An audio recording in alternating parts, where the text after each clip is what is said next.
Well, if you guys attended the premiere, you know that I revere this man, and he's a dear friend of ours, and he is an incredible person. He is an incredible detective, investigator. Lots of years at LAPD and homicide, 300 homicides. This man knows what he's doing.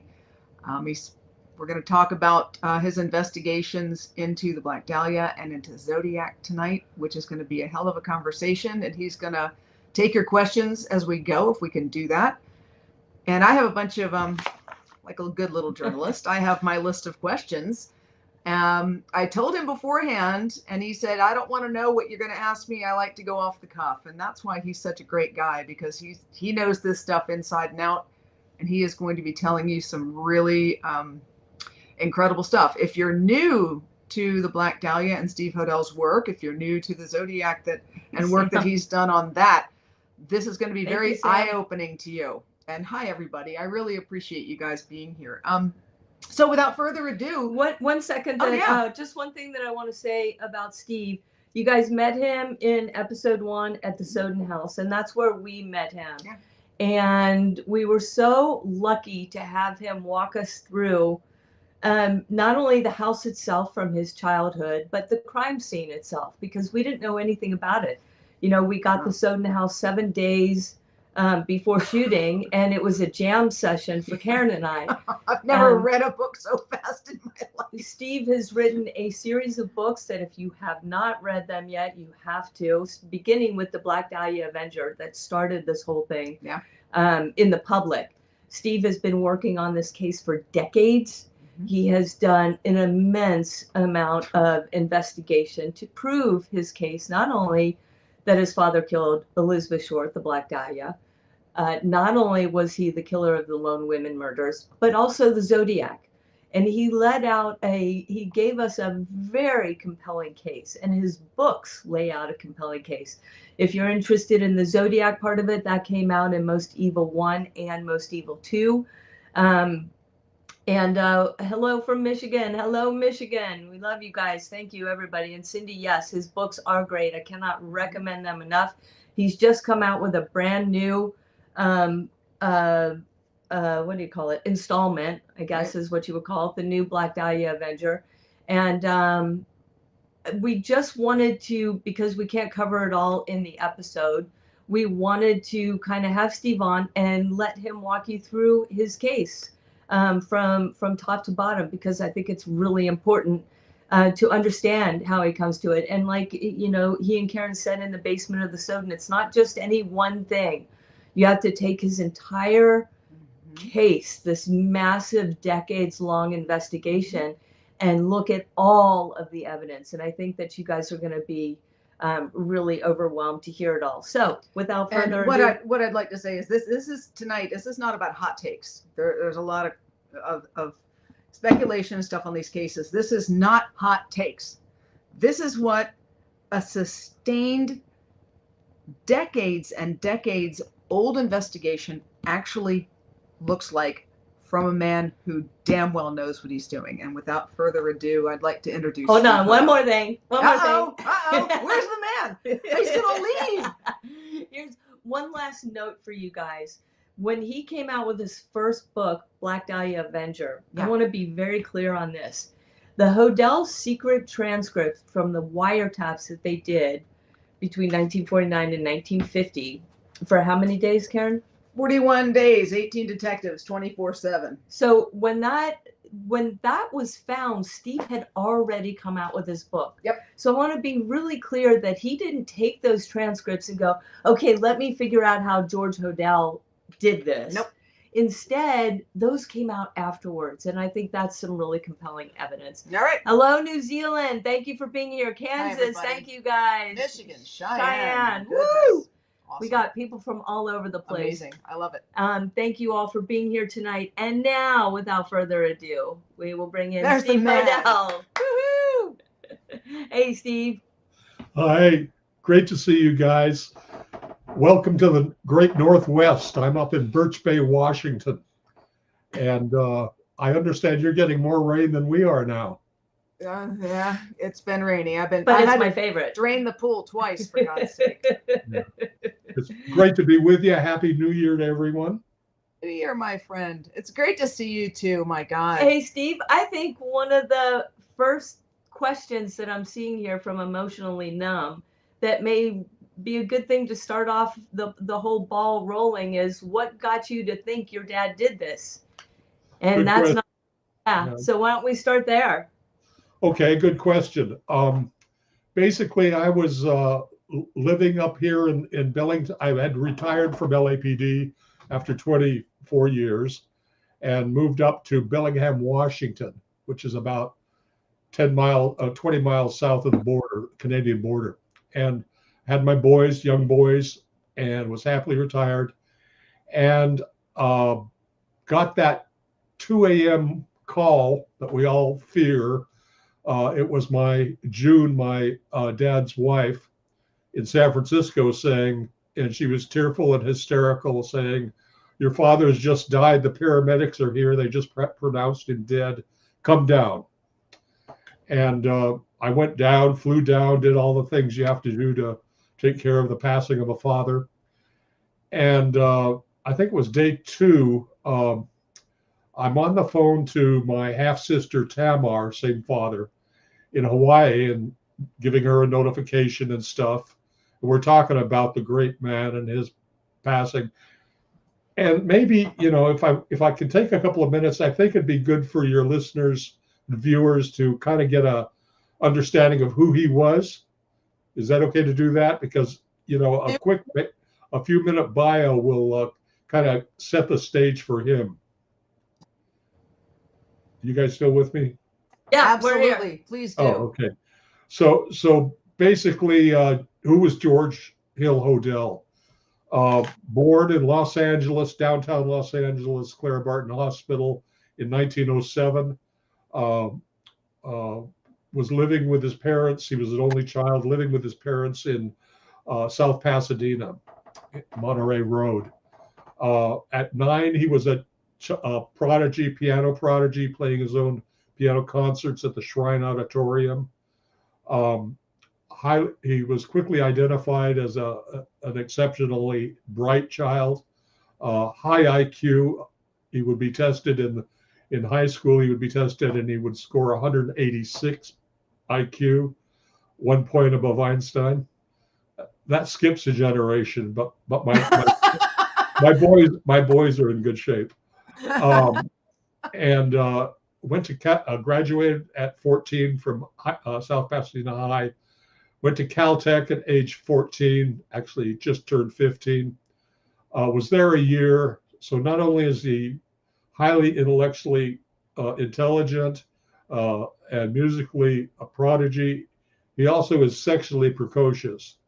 Has an affair with a professor's wife. She gets pregnant, and that breaks up her marriage. She goes back east, names the child Folly appropriately.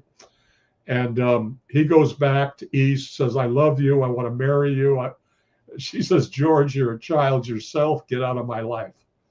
He comes back, passes himself off. Now he's 17. He passes himself off as 21. He's driving cab out of the Biltmore Hotel, of all places, downtown, with another young man who's going to law school by the name of William H. Parker, who will eventually become the chief of police of Los Angeles. I mean, talk about ironies. Mm-hmm. Anyway, then he becomes a journalist with the LA Record. And this is in the 1920s now. And he writes these tabloid stories. He's riding around with LAPD Vice during Prohibition. They're kicking doors, arresting the judge's wife with the young blonde. And then he graduates and starts writing around with LAPD Homicide on their cases. And he writes these, again, tabloid stories, the bloody ace of spades next to the body, this sort of thing. He does that for a year, and then he writes his own he starts his own magazine called Fantasia, which deals with surrealism, and it's a very artsy. It's an artsy magazine. That's short-lived. It only has a couple of editions, and he moves on. He hooks up with a young man by the name of John Huston, who at that point is just the son of a famous actor, Walter Houston, stage and screen. And they're double dating, and John is dating a woman by the name of Emilia. George is dating a woman by the name of Dorothy. A couple of weeks into it, they decide to switch, and Dorothy starts dating John. They wind up falling in love, getting married. They go off to the East Coast, New York, Greenwich Village. And George looks at Emilia and says, I guess it's you and me. She gets pregnant. They have a son named Duncan, and he goes north, pre-med at Berkeley for 4 years, graduates, goes across to the Bay to San Francisco, and graduates, gets his medical doctors at General Hospital there, goes off to New Mexico, Arizona, becomes the sole surgeon at a logging camp. Does that for about 9 months, then goes on, eventually comes back, joins LA Health Department, LA County Hospital, and rises to the top, becomes the VD czar, venereal disease czar of LA. And then basically gets arrested in 49 for incest with his daughter Tamar, my half sister, who was born in 35 with another affair he had. Anyway, he's arrested. There's a 3-week trial. He gets Jerry Geisler, who was the go-to guy and represented all the Hollywood stars back in the 20s, 30s, 40s, and they beat the case. They had three adults present during the sex acts who testified against George. Never mind, they basically painted Tamar, who was 14, with a lying, liar's brush, and he was acquitted. He then, in 1950, splits and goes to Hawaii, remarries, has 4 more children, goes to Manila, opens up a market research thing, becomes the leading expert in Asia, has 4 kids with a Filipino wife, Hortensia, ends that marriage, hooks up with June in late 60s, 1970, I think, 69 or 70. They eventually get married, come back to San Francisco in 1990. I start seeing Dad in 1990 for the last decade of his life. And let me make this very clear. I loved my father. I was very close to him in that last 10 years. You know, he'd been estranged before, obviously, but in that last 10 years, we became close. And then I get the phone call, go down and do what you have to do. And I'm talking on the phone with Tamar, and she says, so that's kind of a background. You can see what an unusual man he was. And I had tremendous respect for him, for his abilities. And basically, Tamar says, we're talking about the great man.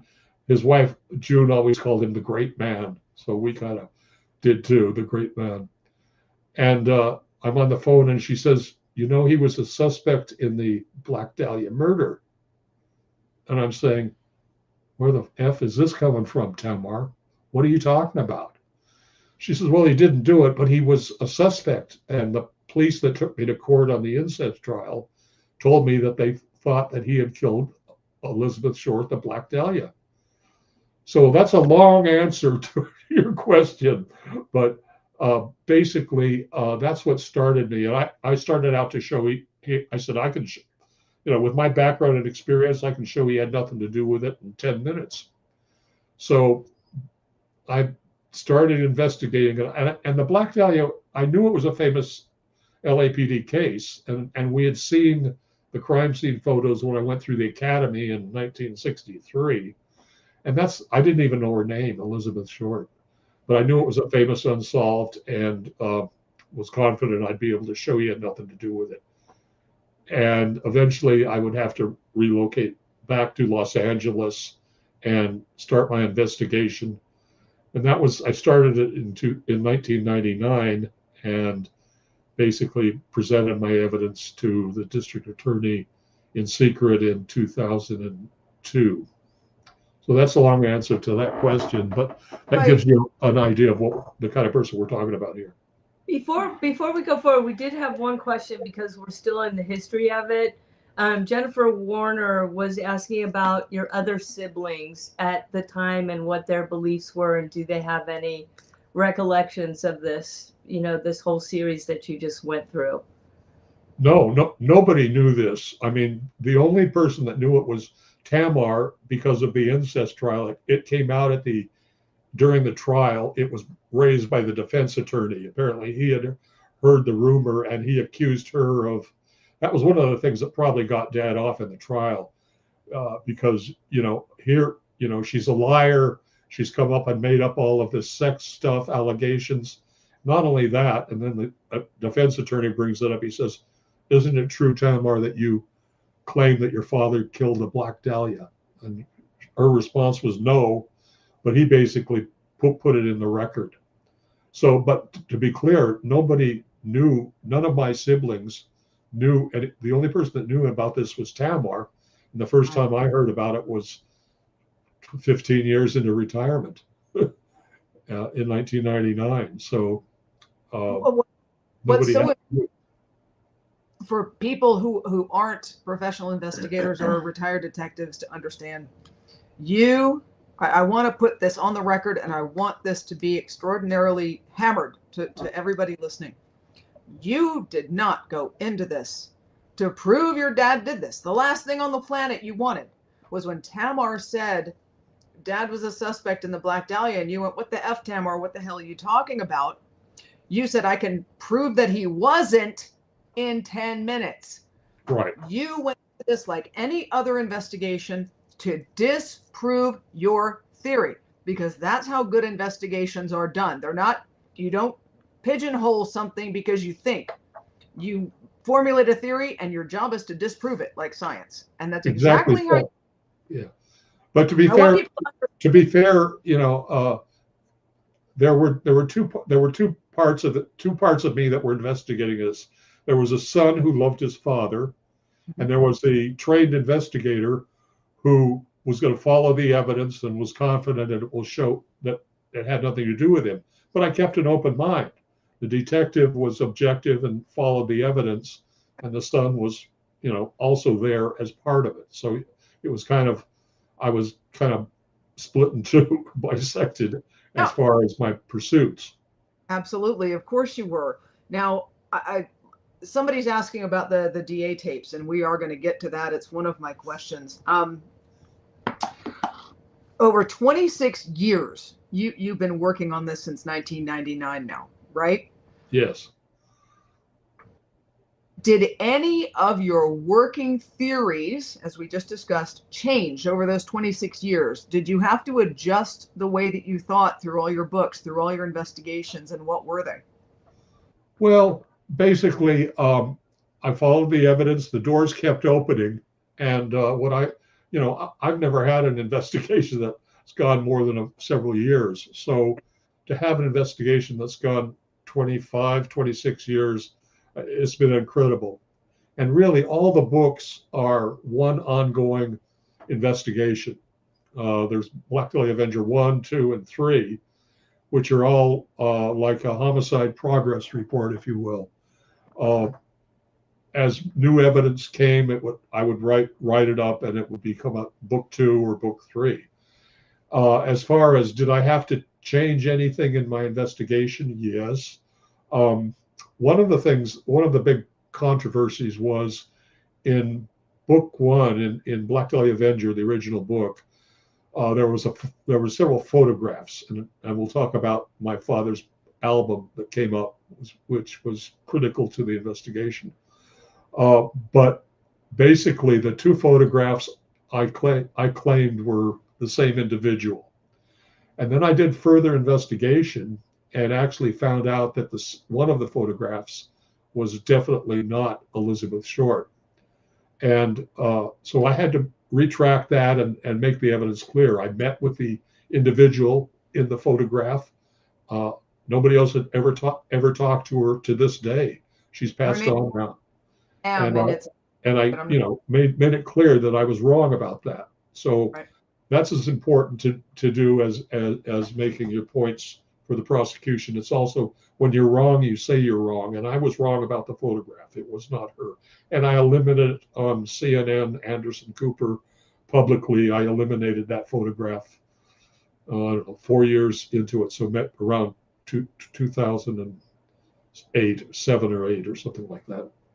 Okay, thank you. This is, again, the hallmark of a good investigator, because I've made mistakes. Steve's made mistakes. You own it, you apologize, and you move forward. And that, again, I'm trying to hammer home how objective you have been throughout all these years. And when you see something that's not right or wonky, you freaking handle it like a professional handles it. Absolutely. I'm bring this home. I want to go into primary sources that you've used here, because there are a number of them. And primary sources, when you're doing an investigation, especially one this old, is really super important. So, like, what are the most important contemporaneous documents that has shaped your conclusions here? You've got the DA transcripts, which we're going to talk about right now if we can. Yeah. What other primary source documents have you used in your books that you can just sort of rattle off the top of your head? Well, let's see. I had a handwriting expert do an analysis of handwriting on, of course, as we know, the killer, the Black Dahlia, who named himself Black Dahlia Avenger, sent in maybe 6 or 8 or 10 documents taunting the police and the press, cut and paste type things, and handwriting, and most of the handwriting was disguised. But there was one that was not disguised, and it was turning myself in on January 29th, had my fun at the police, signed Black Dahlia Avenger. And I recognized that as that was one of the first things that caught my attention, is I recognized that as my father's handwriting. And you know your parents' handwriting, your viewers know their parents' handwriting, and I knew Dad's. He has an unusual kind of printing. Usually he prints in an unusual style. Right. And I said to myself early on, I said, what the hell is he, what's going on here? Is he pretending to be the Black Dahlia? And I had a handwriting expert, Hannah McFarland, court certified handwriting expert. Now, I'm not real big on handwriting. I've got to be honest with you. I think it's okay to go along with the other evidence as long as but you certainly can't rely on handwriting by itself in a case. You need a lot of other evidence. And this was supplemental to all of the evidence I was building. And she came back positive on a number of letters. I think about 4 or 5. She came back and said highly probable, which is as high as you can go in handwriting without the original documents. So highly probable is virtually positive. Right. And to this day, nobody has countered that. They had one on the television, I think it was Black Dahlia Confidential. They hired their own handwriting expert, and he couldn't say no. All he could say was insufficient. Well, they gave him like two documents to look at, 2 or 3. And of course, Hannah had 20 or 25 documents and samples of George Hodel's handwriting. So that was a biggie. I mean, you've got internal memos from LAPD with your father's name on the suspect list. As a matter of fact, he's at the top of the list. Am I wrong? No, you're right. And maybe let's explain how that unfolded, because Steve Lopez from the Los Angeles Times, I went to him before, and this was all, of course, I didn't go public with the information. I wanted to clue LAPD in first. So I requested a meeting with LAPD brass so I could present the case. But prior to that, I had presented all of the evidence to an active head deputy district attorney by the name of Stephen Kay.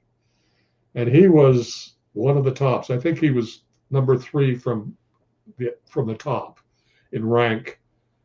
He had worked with Bugliosi on all of the Manson cases.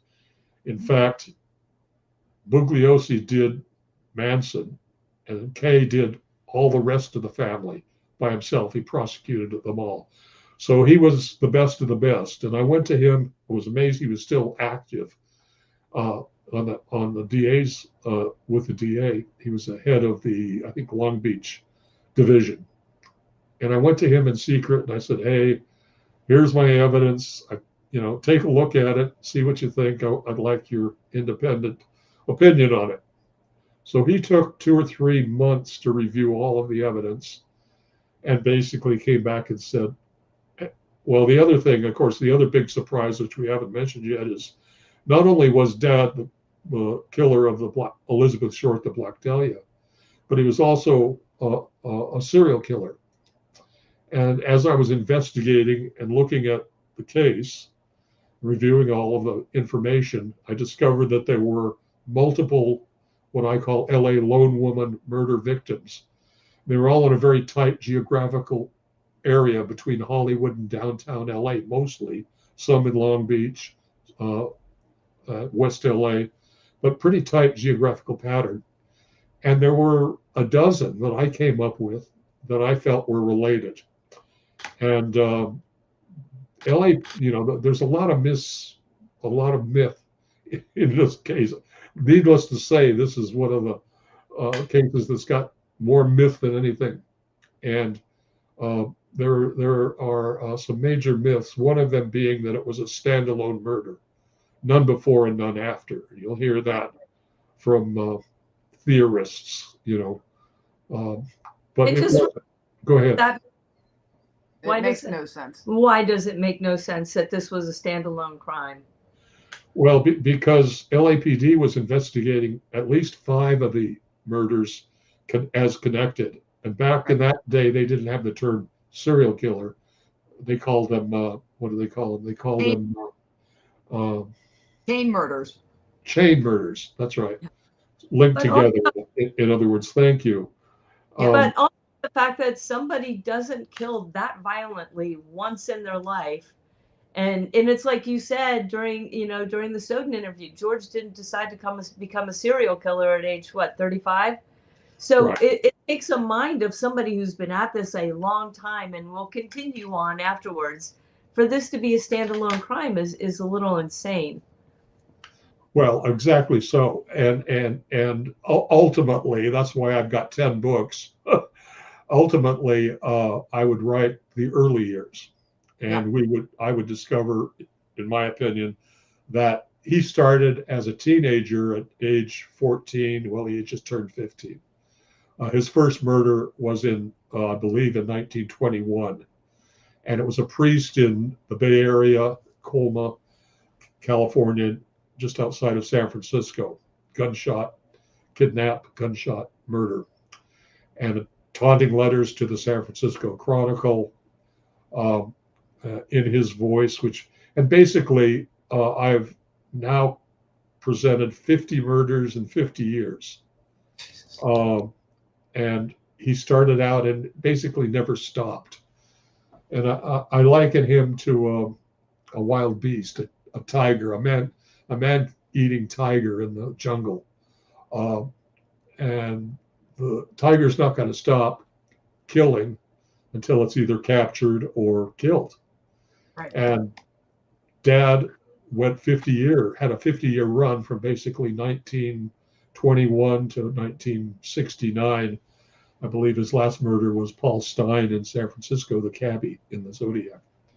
And so basically he had this history. And what's interesting is that the early murders prove the later murders, and the later murders prove the earlier. Right. Because the MO. The MO, the evidence. It doesn't, it shifts, yes, but it comes back. It's like this cycle. It's a very strange, like a satisfactory cycle he had. It was very odd to me to read how things came back. And it was like crimes of opportunity had this MO, and then crimes where he had time had this MO, and then other crimes had I think it depended on his psyche and what he wanted to do at that moment. He was so smart that he could switch MOs, and he didn't have like the handkerchiefs were one thing that was kind of a telltale sign through several of the murders that were left behind. So, I don't. Well, I present so I came out after. I guess we can talk a little bit about. So, well, let me finish off with. So I go to the DA and Steve K in secret. He comes back and says, you're probably right about a lot of these other murders, but he says I have to be very objective about it. And he says, based on my experience, I would file on 2 of the murders. I would file on Elizabeth Short, the Black Dahlia, and I would also file on Jean French, which was a murder that George committed just weeks after the Dahlia murder, and it was a kidnapping of a woman and strangulation, blunt force trauma, posing her body on a vacant lot about 5 miles west of the Dahlia crime scene in West LA, maybe a little farther, maybe 7 miles. And basically posing. That was a big part of Dad's killings, was the posing. He in the French murder, he took lipstick and he wrote "fuck you" and signed it BD for Black Dahlia on her nude body, and then he covered it over with. He placed her clothing on top, so when the police arrived and took off the clothing, here was this message. And the message related to, it's a lot to get into, but basically it was a response. They decided that they would set a trap for him and a false confession. And they had this Corporal Dumas, this military corporal, who came out with a supposed false confession that he killed the Black Dahlia, 14-page handwritten confession. And they published it. The newspapers were in on this. This was suggested by a couple of screenwriters who were family associates. Ben Hecht and Steve Fisher were 2 top screenwriters in Hollywood in that day. And there's a lot of Hollywood connections with my family, which maybe we'll have time to go into. Yeah. Anyway, they knew George did it. And they came out separately in separate articles in the newspaper after the Dahlia killing, saying, "I know the name of the killer, and the police will have him in custody soon." They were confident, and they knew it was George Hodel. And same with Fisher. He said, "I know the name of the killer too." And Fisher comes up with this idea of, if you have somebody claim they killed the Black Dahlia, that out of his response would be he'd give himself up in response. Well, what does George do? So they do this, and big headlines: Corporal Dumas confesses to Black Dahlia, 14-page confession. And they're right. It really pissed George off, but he didn't turn himself in. He went out and killed a woman and wrote "fuck you" BD on the body. So that was his response, as opposed to turning himself in. Yeah, not quite the And also, you look at those 2 murders so close together, so close in proximity together. That's right. It's really, it's great circumstantial evidence beyond everything else that you found with that. To go, how did you not see that this is, even if you're LAPD and refuse to look at George Hodel, how do you not see this as the same killer? Right. Well, actually, they did. The captain of homicide, Jack Donahoe, came out and said these crimes are related. It's the same killer. And again, a lot of this is lost in, the history and the myth. A lot of other theorists have to make it a one-on. They can't have additional killers. It doesn't work for their theories. So,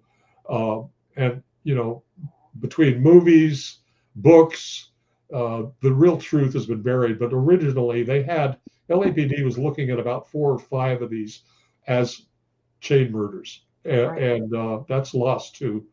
That's lost in the fog of myth and distortion. So go ahead. We've got all of this. We've got chain murders. We've got Stephen K., who said he would file an information, and he said I would get a guilty verdict on George Hodel for Elizabeth Short and Jean French. Correct? Right. Okay. He said I would file on this. I would present it to a jury and I'd win it in a jury trial. He came right out publicly and said that. And this isn't some fuzz that was or retired DA. He was active at the time. That's right. And highly respected. And so that, so maybe we should talk a little bit about how the real hard evidence, some of the hard evidence unfolded. Yeah, I think transcripts is a huge question for people. Can we talk about those, Steve? Tell us how you found them and what those meant to your investigation, because it kind of flipped the script in a big way for you. It did. So I'm trying to get a meeting with LAPD with the DA, with Steve K. And the two of us are trying to get a meeting. They keep putting us off. And this is late 2002. And the book is scheduled to come out in, what was it, April of 2003. Yeah. I think it was April. And so they keep putting us off, you know, they schedule it and then they cancel it. And we're getting closer and closer to the pub date.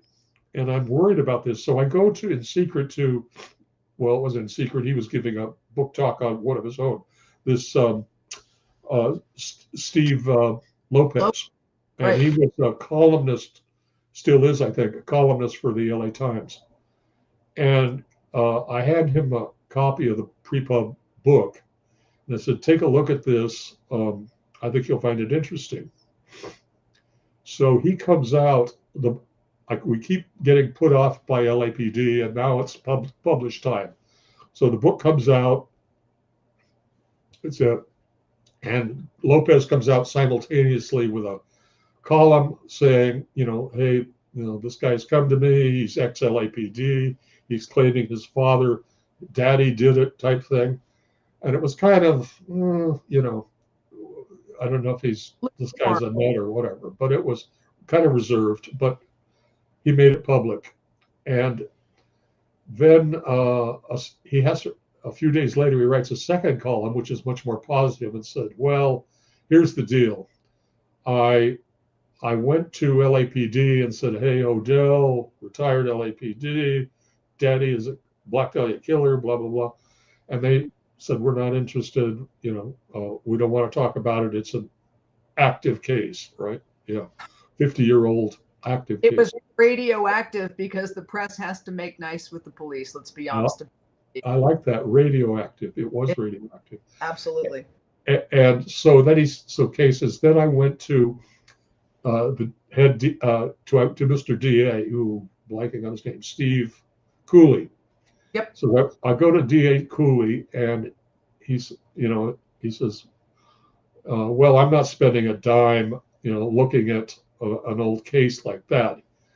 And then Cooley says, but you know, there is a box, a file on the Black Dahlia in the vault. Do you want to see that? Lopez says, yeah. They go down to the vault, open it up. Cooley hands him this box on the Black Dahlia. Lopez goes upstairs, sits down in the office, opens it up, opens the file, and out falls a picture of Dr. George Hill Hodel. He goes, whoa, he was a suspect. Anyway, what's also in there is a 146-page transcript. And what we learned, so basically, he does a quick and dirty follow-up in the second column. Says, well, his father was a suspect, and, you know, blah, blah, blah, but he doesn't really go into, you know, any depth or anything. So I go down and talk to the DA's office and say, well, you know, I'm the son. Can I see the file? And to my surprise, they said, yeah, I guess so. We let him do it. I guess we should let you. And I copy everything. I spent an entire day down there, and with a good friend, the producer of Black Dahlia Confidential, was the first thing that came out shortly after. And David Browning was the producer, top guy. And he and I copied everything, took it home, and I sat down and spent several weeks reviewing the material. And what do we discover? We discover that LAPD had George Hodel as the prime suspect back then. What happened was and they were also the LA lone woman murders, and none of these were being solved.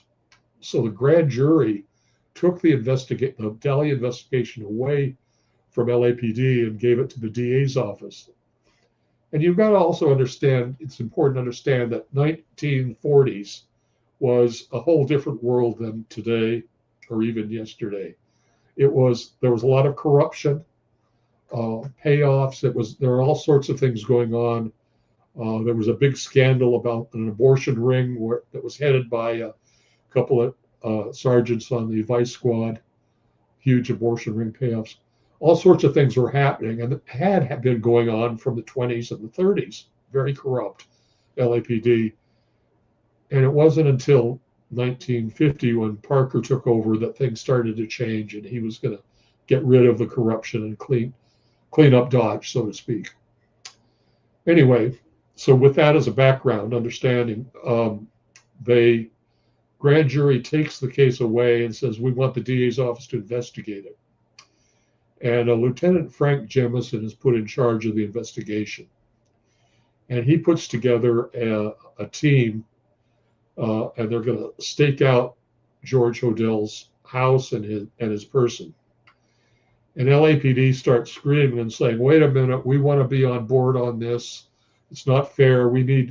So Jemison agrees, and they decide that they have an 18-man team. Mm-hmm. And they set up a stakeout. They go and they pick up George Hodel, and they take him down to the Hall of Justice for questioning. And everybody thinks, and this may be new to you guys, but everybody thinks, although there's not much new to you two, is there? Anyway, everybody says that, well, George Hodel was just a doctor and they were checking all doctors. That's why he was checked out and eliminated quickly. Bullshit. Total bullshit. Not so. What happened was they didn't even do the stakeout on the Dahlia case. What happened was in June of 1949, there was a murder of a Louis Springer. Yep. And they received information that George had committed that crime. And so when they were doing the stakeout, it was actually on the Springer case, which was 5 months before the Dahlia murder. No, I'm sorry. It was, I'm saying 49. It was, anyway, that was the reason for the stakeout in 49, not the 47 Dahlia case. So what they do is they pick up George and they take him down to the Hall of Justice for questioning.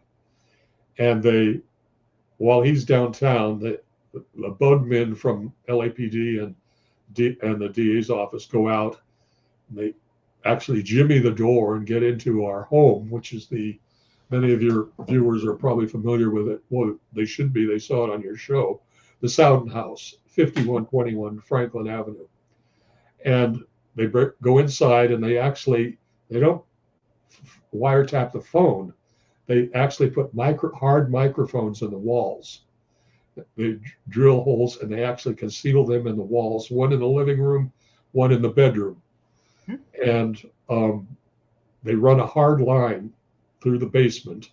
They connect that to the Pacific telephone lines, which run to Hollywood Station, which is about 3 miles away. And they go into the basement of Hollywood Station on Wilcox, where I worked as a detective for 17 years. And they set up a tape recorder, a wire recording. They had wire recordings in those days, not tape. And 18 detectives, 24/7, 2-man teams listening in around the clock. And they tape it for 6 weeks in 1950, starting on, I believe it was February 15th. They put in the wire recordings, and they started on the 18th. And they run it for 6 weeks. Nailed it. And what do they get? They get a whole bunch of admissions and cop-outs on the different teams during different hours. They get dad saying, well, of course, he knew he was a suspect. Yeah, go ahead. You ready? If you guys want to get a copy of this book, it's available online. And I'm going to read this verbatim on page 26. Page 20 on the live wire microphone. George Hodel. Supposing I did kill the Black Dahlia. They couldn't prove it now. They can't talk to my secretary anymore because she's dead. Next page, 27. Hodel talking to a man with an accent, possibly German. Telephone men were here. Operator realized there was nothing I could do.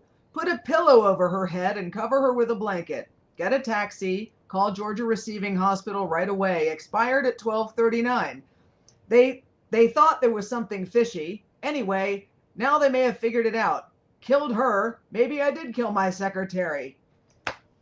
But it doesn't stop there. There is so It goes much on and on and on. But there's so much in there. We hear a woman screaming, getting hit by a pipe. Yes. They hear digging. They hear your father and the Baron von Haringa, who was his friend and visiting that particular night, amongst many others, saying, "Don't leave a trace." And I think that, you know, the other really important thing about these transcripts and why they came about, you hit on it a little bit, Steve. There were so many murders, and as you said during this, you know, our first episode, the Soden episode, was that bodies were literally piling up all over Los Angeles, and LAPD wasn't solving any of them. Right. And you had to ask yourself, why? Why weren't they solving these? And I think it goes back to the corruption, and that possibly, in my opinion, George Hodel was involved in them, and he had so much power. And I think that that's something that people we haven't touched on that yet, was the amount of power that George Hodel held, because he was head of the venereal disease in Los Angeles County in the health department. If you got VD back then, if you were an actor, if you were a studio head, if you were a cop, if you were a mobster, if you were a madam or a call girl, prostitute, you saw George Hodel. Got that right. If you needed an abortion, you saw George Hodel. He's got the dirt on everybody. And I believe that you stated in one of the books that when your mother, Dorero, was talking to him about his black book, he said, "Where do you think all this money comes from?" So when you think back on LAPD shutting down and not wanting to talk about George Hodel or to expose him, or why this maybe got pushed under, you have to remember how powerful this man was back then. And he had the dirt on everybody. The stars, the studios, the mobsters, the police, the madams, you name it. Politicians, everybody. The politicians. Judges, all of them. He was the most powerful man, whether elected or not, in this city, in my opinion. Yeah, he had a lot of power. Of course. Sure did, yeah. That's true. And maybe we should talk a little bit about exactly what he had on who. And again, you have to go, it wasn't until I got into the early years that I started to see how it all came together. And basically, well, first of all, in the taped, in the wire recordings, he also talks about, he admits performing abortions at his clinic. He had a clinic at downtown on First Street. Just incredibly, to give you an idea how doors keep opening, I just blogged recently on a new discovery where LAPD's office, the personnel office, was literally 2 doors down from his First Street clinic. I mean, they were literally next door to George during those years. Anyway, as far as what he had, he admits on the wire recordings to performing abortions. He admits to police payoffs. He says, "This is the best payoff between law enforcement I've ever seen." He admits, so he was performing abortions for the rich and famous, for the politicos of that day, for cops whose girlfriends got in trouble. No problem, go see Dr. George. So you're right, he had all of that, but there was more. there was, well, first of all, let's talk about well, I'm reading the transcripts when I first got them, and I got to that section where I'm reading this woman is upstairs and she's clearly drugged and she's trying to phone the operator for help and she's unable to make a connection. And I'm reading this in the transcript the officers have written. And then nothing for 3 hours or 4 hours.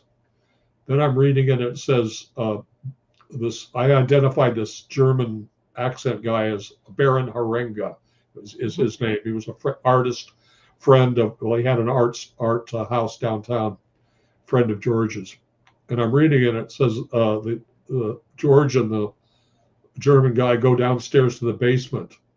A pipe is heard hitting, more blows. A woman screams, more blows. A woman screams again. And I'm reading this and I'm saying, what the fuck? Why aren't they out the door? They're 4 miles away. They could be there in 5 minutes or less. You know, why aren't these guys out the door and doing a rescue? They did nothing. Right. And so it's either a felony assault, and more likely, I'm convinced it was a murder, and not just me thinking that. They thought it was a murder too, because the DA detective later contacts a plumber and says, "Did you see any graves or digging in the basement?" And the guy says, "Well, I was just there to fix the plumbing in the basement. I wasn't looking for graves."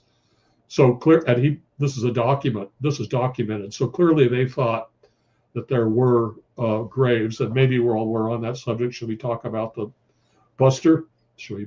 Absolutely. Yeah, we should. But a couple things that I think in everybody's mind and in my mind, and certainly, why do you guys think the police just never responded to this call?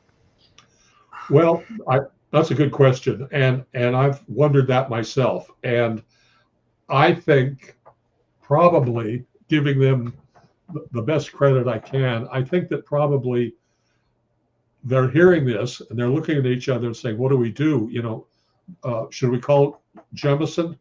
And maybe they tried to call Jemison. Now they're just 3 days into this. Occurred only on the third day of the stakeout. And I think maybe they're thinking to themselves, well, we don't want to blow the stake out. And he's into kinky sex and stuff. Maybe this is just, and it's all quiet now. So maybe we'll just, you know, and maybe they tried to phone Jemison and couldn't reach him.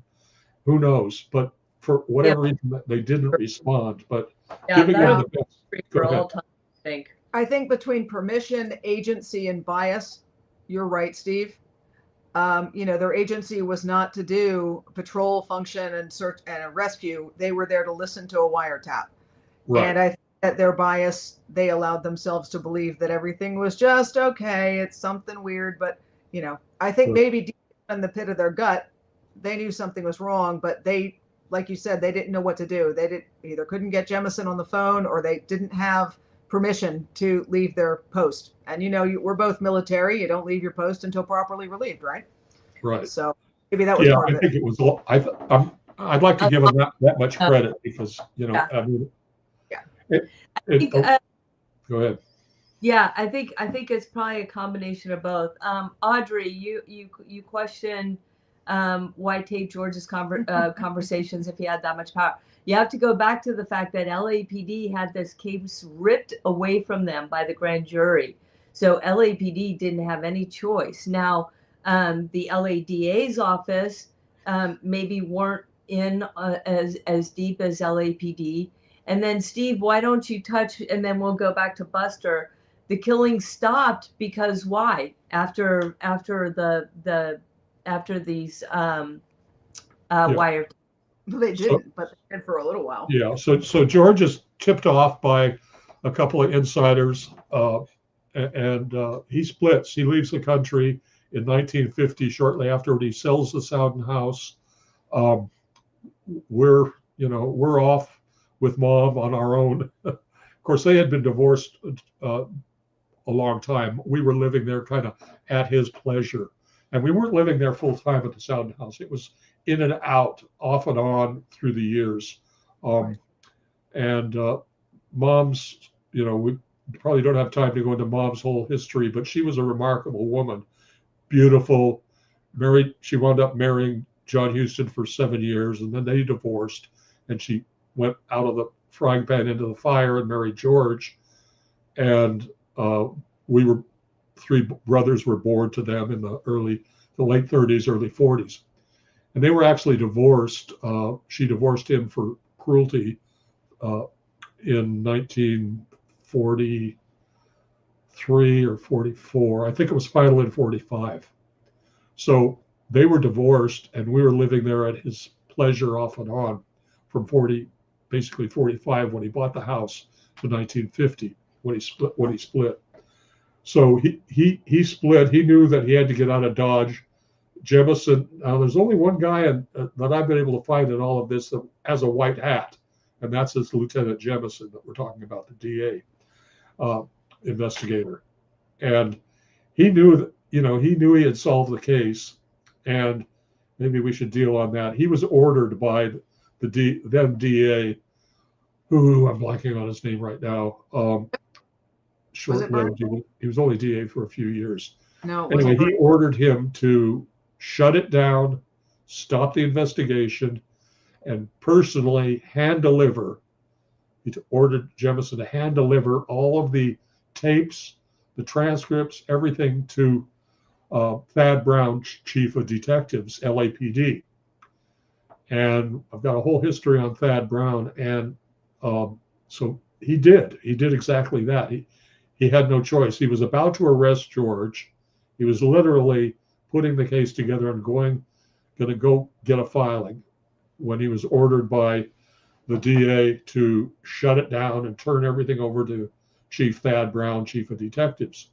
Right. So he did it and turned everything over, the tape recordings, and of course they mysteriously disappeared from the files. Everything about George Hodel, all of the 146-page transcripts, the actual recordings, everything disappeared, and LAPD knew his name was nowhere to be found.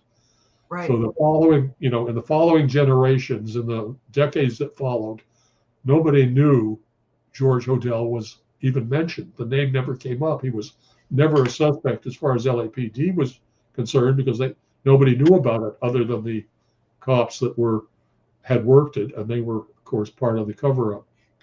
And I'd So like the cover-up can go directly to Thad Brown, and there's a reason why Thad Brown had to cover it up. And if you want me to tell you that now, or you want to wait?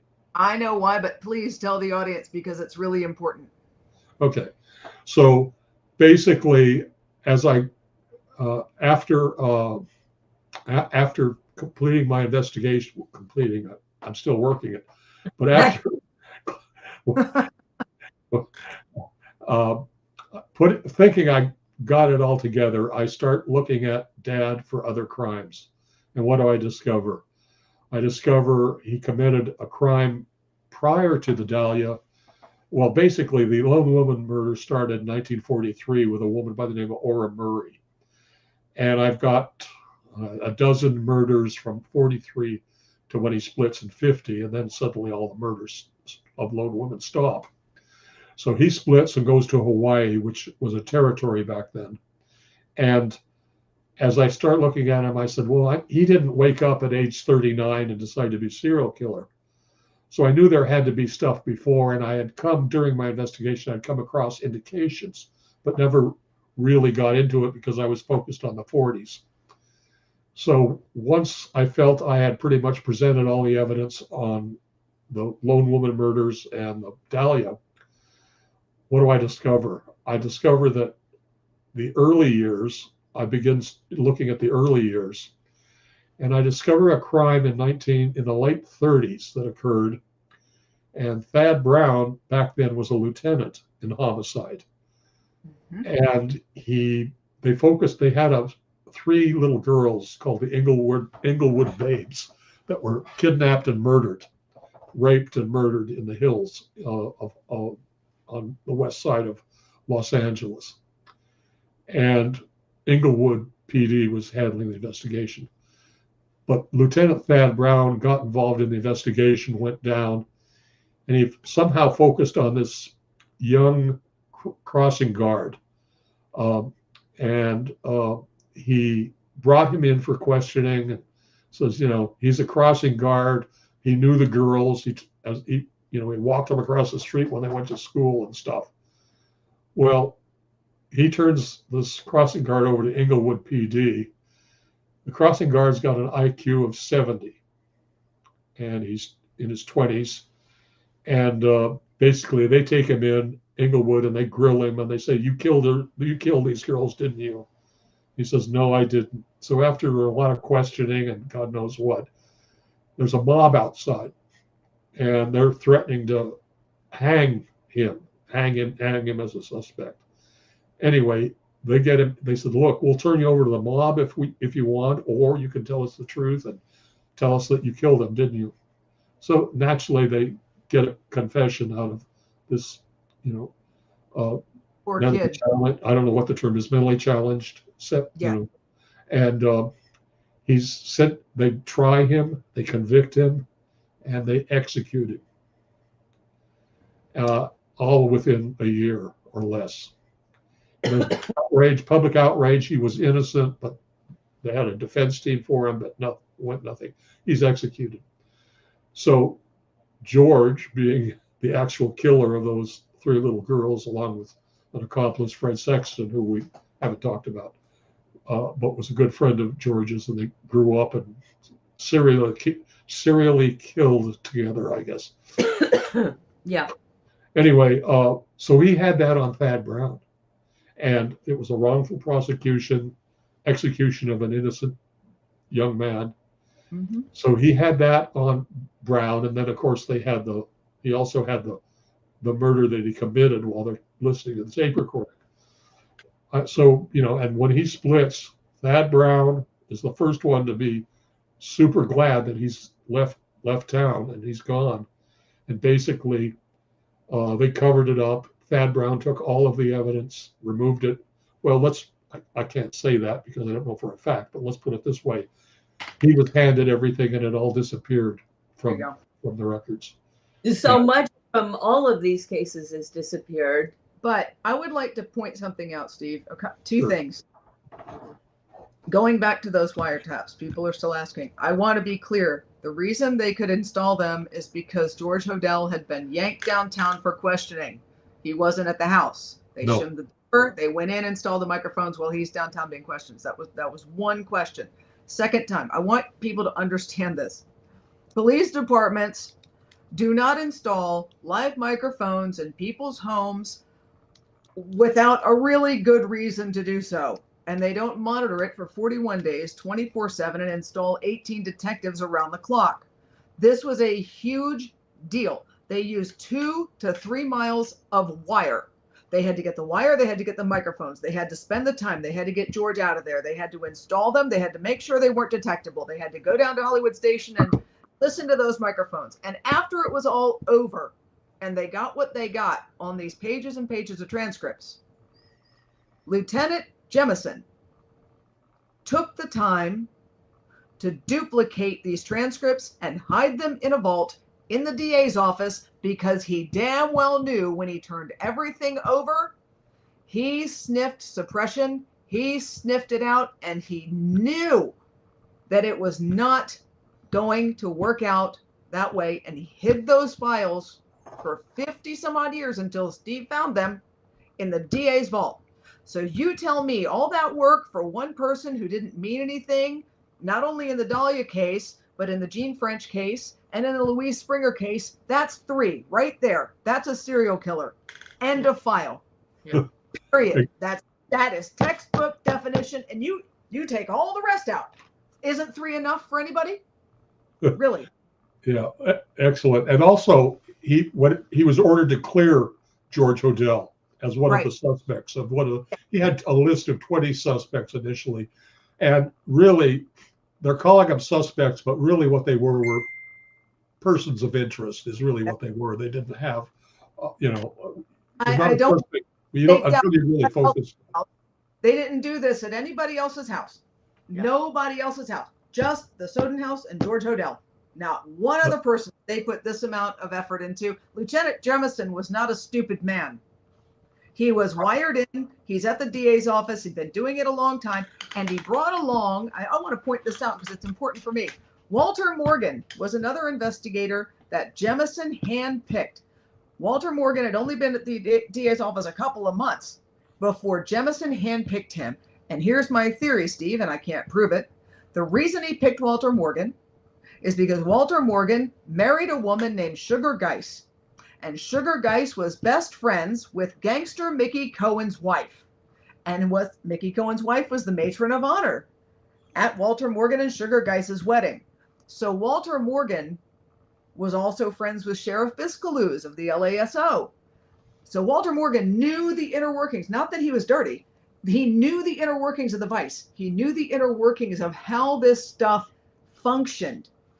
And so I think he was handpicked by Jemison on purpose because he was linked in and had knowledge of all the working parts and machinery of Los Angeles in that era. That's just my theory. And before we leave the transcripts, want to go back to Buster and a result, because I think that when you took a cadaver dog, a search and rescue dog, Buster, back to the Soden house, and he hit on quite a few places. And I think it's really important to understand that we have women who disappeared from this time period, never to be found. A lot of young women disappeared. But we also have the woman who got hit over the head, or sounded like it got hit over the head with a pipe. So LAPD, or at least the LADA's office, like Steve said, we're asking plumbers, hey, did you see any freshly dug dig? So all these years later, Steve goes back with Buster and tell us what happened, Steve. Yeah. Okay. Just one point of clarification. One of the things that I was concerned about was, well, you know, in the DA reports, they interview my mother, Dorothy, and she indicated that we weren't there during that time period. In other words, we were staying with her brother, my uncle, in about 5 miles away during that time period. So we weren't there. So the Souden house was, George was the only one in the Souden house during this stakeout period, just to be clear. So getting to Buster, so I get an invitation to, they were doing a paranormal show or something, I believe it was. Ghost what was it? Ghost Adventures, I think. Ghost Adventures. And they asked me to come and maybe give a history of the house, and that they had hired a cadaver dog, and they wanted to do a search. So I thought, well, that's okay, I'll do that. So I went over and met with Paul Dostie, was the trader, retired police officer, and his dog Buster. So we're out front, and he gives the command for Buster to alert. Buster takes off running up the steps. He goes over and he alerts at a corner of the house, which is actually the basement. So we're down below. There's about, you've seen it, you know how it is. We're down below at street level. So when Buster runs up, he alerts at this corner house exterior of the basement. We go inside, we go into the basement. He alerts at 4 different places in the basement on the dirt. We collect soil. Later, we collect soil samples, and they're analyzed, and they come back for positive for human remains. And Buster doesn't alert on dead rats or anything. He only alerts on human remains. So what have we got? We got Buster saying, you know, their human remains at some time were here, blood, whatever it is. We've got the DA saying, documenting that they're investigating with a plumber, that they believe that there are graves in the basement, and you know, and then we've got the soil analysis coming back positive for human remains. So there's no question that at some point in time, if not still, there were dead bodies, human remains in the basement. There's no question about that. And getting to missing women and possibilities, although I don't think This is one. But one person asked, Alexa asked, if you feel like it was George or the mob with Jean Spangler and her disappearance. And why do you think it was George? So Jean Spangler was, again, it's circumstantial in her, not enough to file a case, but she's one of the LA Lone Woman murders, very attractive young actress. And I discover, what do I discover? I discover that she is talking to an actor friend of hers. It wasn't Kirk Douglas. It was, I'm blanking on, do you remember the name? Kirk Douglas was on set with her, and he said he barely remembered speaking with her. But yeah, it was Kirk Douglas. There was another actor that Robert Cummings. Robert Cummings, you're right. Yeah. And she's talking to him, and she's saying, she says, "I'm having a hell of a time." This is right during the dad's trial. She says, "I'm dating this new guy, and I'm just having a hell of a time, and I'm loving it." She doesn't say his name or anything, or what he does, but she just says, "I'm just loving it." Then I discover that on the night of her disappearance, she's on a date with a man who meets her at the a Hollywood market across the street from Man Ray's residence apartment, which is a whole other factor that we probably won't have time to get into. But Man Ray was a surrealist artist, famous surrealist artist, and good friend of my father's, and he was actually our family photographer, if you will. Anyway, across the street, this man and her meet, and she goes on to dinner at a local restaurant in Hollywood with him. Another man comes, who I think was Sexton. I think it was George, and they come and meet at the restaurant. Then there's an argument, and apparently in this restaurant, there's a radio guy that does his live radio show from the restaurant. He starts to approach her. She's a fairly well-known bit part actress, very attractive. So he starts to approach her to interview her, and the man, who I think was George, waves him off, like, and then he veers off and walks away. Anyway, there's an argument. They start yelling at each other. They leave the restaurant. Shortly thereafter, there's a man and a woman at a gas station, and it's Jean Spangler, and she's yelling and saying, "Get the license plate, I need help." And the car drives off after gas. Car. Yeah. Yeah. And and then her purse is found in Ferndale Park, or not Ferndale, Ferndale Park. Was it Ferndale? Yep. In Ferndale Park, which is just like a mile behind the Souden House.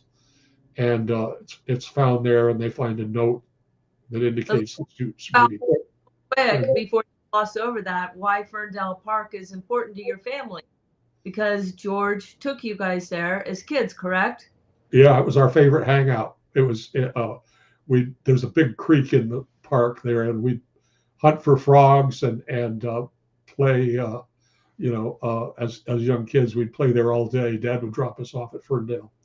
So it was basically our backyard as kids, Right. And so there's a note indicating that she was getting an abortion, about to get an abortion. It said something along the line of, "Kirk, I can't do this anymore. We'll be best while Mother's away, going to see Dr. Scott." Yeah, right. So I believe that, again, it's all part of his crime signature. I believe that she was dating George, handsome doctor, charming, erudite, sophisticated. She's just having the time of her life. And what's particularly pointed is the fact that this occurred the day after he gets charged with incest with Tamar. So I believe what it was she was going to inform on him in regards to Tamar, and that he decided to, shut her up. I mean, it's not I don't think it's coincidental that it happened the very day after he bails out on the incest charge, and then he dates only one. she's not the only one that was going to inform on him. Lillian Lenorak was another one, and she was shut up really quickly. Yeah, poor Lillian. Again, another incident at the Sowden house. Lillian Lenorak was staying at the house, and I don't know if she was an actual girlfriend of George's or not, but she had a young boy who was, I think, 3 or 4 years old. And basically, there was an incident where she knew that George had killed Elizabeth Short. And I think this was just after, this was shortly after he beat the case, the felony case. He was acquitted on it. So she goes and she gets his rifle from his bedroom, and she's waiting to shoot him and kill him. He's got to pay for what he did. And one of the tenants, Joe Barrett, sees her in there, and he's talking to her. And George comes home. Anyway, the two of them disarm her from the rifle. She's knocked to the floor. We have testimony from the little boy later that he was bad and knocked mommy down and hit her knocked her to the floor. Anyway, he drugs her, probably an injection or something. She's unconscious. He stages a fake suicide, cuts her wrists lightly, bandages it, and a policewoman from Santa Barbara is called, who was called by the mother of Lillian Lenorak, who was living in Santa Barbara and was estranged from her daughter, Lillian. And she comes down and picks and, says, "What's the deal?" And George says, "Well, she was hysterical and she attempted to commit suicide. She's mentally unstable." So the policewoman, Mary Unkiefer was her name, drives her back to Santa Barbara with the little boy and wants to take her and release her to her mother. Well, her mother says, "I'll take the boy, but I want nothing to do with her." So Unkiefer says, "What do I do now?" I guess, anyway, she winds up taking her to Camarillo, which was the state hospital, for observation because she was mentally distressed. Right. I'd be mentally distressed too. Yeah, no kidding. And then Unkiefer writes a long letter, 2-page letter, handwritten letter to the DA, laying out this whole story because Lillian becomes conscious on the drive back, and it tells her she didn't attempt suicide. George did it. He drugged her and he cut her wrists. Right. And one reason she probably wasn't murdered is because she could be so easily tied to George. So what better way than to dispatch her with a couple superficial, slices of the wrist, drug her, and carry her off to Camarillo State Hospital where nobody's going to believe her anyways. And that's a little bit of his MO too, because he did the same thing with Tamar, of, showing her to be nothing but a pathological liar when all along she was not lying at all. Exactly. And the sad part with Lillian is a few years later, she was a actress, she bit parts, very attractive woman, and she's dating a doctor, and they drive out to Palm Springs, and they get into an argument in the car. She's dating this guy, this doctor, and they get in an argument. She gets out she says, "Stop the car," and she gets out, and he drives off. He goes back to the hotel. Anyway, this guy comes and picks her up, kidnaps her, and murders her. Yeah. So, I mean, it's sad life. And survives George Hodel only to be murdered years and years later. I want to address one question that I see here. Karen is incorrect. Mark Hansen was also bugged. It's in the LADA files. Wasn't only Sowden House and George. No, you're right. Tons of people were bugged. You can go to the Earl Canet files. There are over 50 houses that were bugged during that era. My point was that there are no other DA files where it's 41 days, 18 detectives, 24/7, where they installed live microphones and monitored them at Hollywood Station. They did not do that with Mark Hansen. They did that with George Hodel.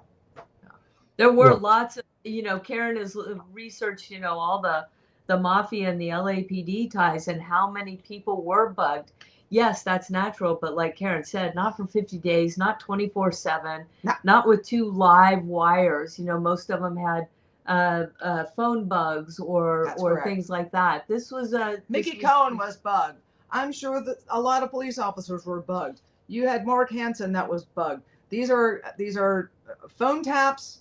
Sometimes they would have a live mic, but they were not monitoring it with 18 detectives for 41 days. Yeah. It just didn't happen. That was a huge undertaking for Lieutenant Jemison and Walter Morgan and the others to do. And there was a purpose behind it. That was my whole point. Not that other people weren't bugged. Of course they were. The entire city was bugged at that point. There was so much corruption, and Mark Hansen was certainly, we get into him a little bit in the episodes. We got into him a little bit in episode 2. We get into him more a little bit later. But yeah, there was so much corruption and so much bugging, but no doubt about it. One thing I want, go ahead.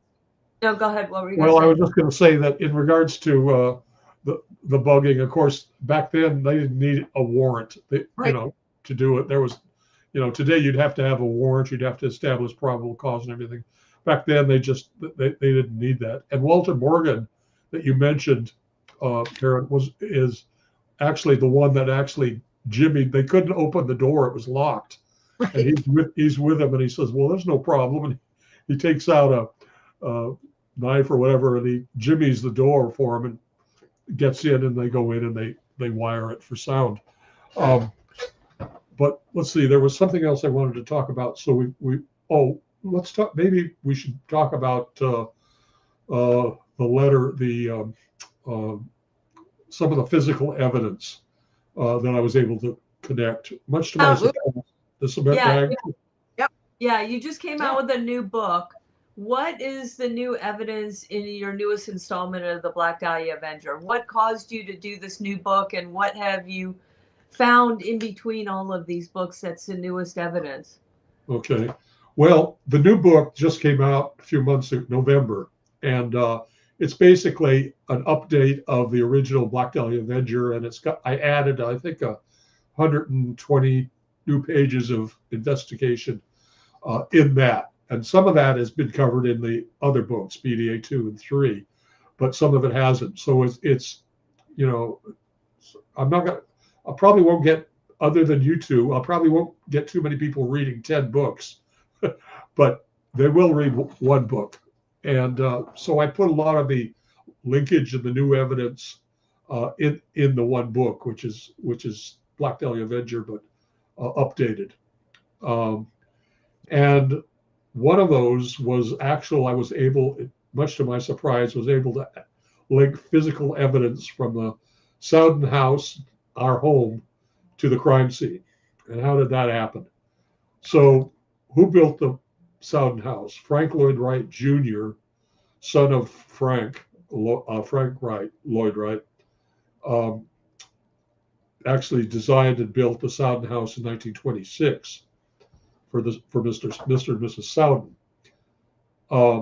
And I thought, and then I discovered that he had a file at UCLA records, UCLA campus, their records there. So I went down to the basement and I got it.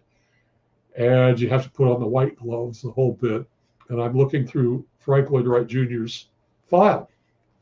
And I'm opening it up, and here's an inner file, Dr. George Hodel. Whoa.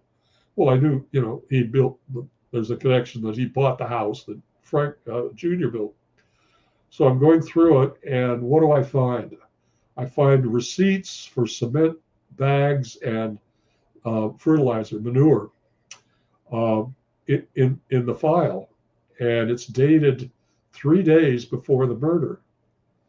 And it's work that was done, cement work that was done at the house in 1947. And I think, holy cow. So I've got receipts, and I knew that the body, and LAPD established this, that the body was transferred from an unknown location, probably a private residence, her body parts, her 2 halves were transported using these cement and fertilizer bags. And he posed the body as he did, as seen in pictures carefully, and he just left the cement and these large 50-pound bags of cement and a bag of fertilizer right next to the body. You see him in the photographs. So go ahead. To me, that is a huge evidence, because, you know, you've got crime scene photos that were taken, you know, decades ago. You've got, you know, stuff listed within the Lloyd Wright files at UCLA. So what everybody has to understand is George Hodel buys the house in 1945. He wants to do some remodels on it. He brings Lloyd Wright back in to do these renovations and fix up the landscaping and reinforce some of the stuff. And that's how these files end up at UCLA. And that's how there's the Hodel Lloyd Wright. And as Steve's going through them, he notices that there's the manure bag and the concrete bag that there's receipts for this. And those are, they're so vivid in these photographs and the crime scene photographs of Elizabeth Short. I mean, what are the odds against that? Bandolini manure. Astronomical. You had one of your armchair detectives found that Bandolini manure thing in that photo. It was amazing. I've had a lot of help from so-called armchair detectives. I tell you, some of these guys and gals could be my partner any day. Amazing stuff. I mean, they've gotten into it and they've sent me so much information that's helped me in my investigation. Let me make one point about the fertilizer bag. The fertilizer bag was a Bandini and it was Fertilite. Right. And in the autopsy, in the coroner's autopsy, they found that she was force-fed feces. And in the description at the coroner's inquest, the Dr. Newbar is testifying, and he says, we found feces in her stomach and also a green, unidentified green material. Well, particles. Well, this Fertilite, it has green particles in it to help stimulate growth in plants.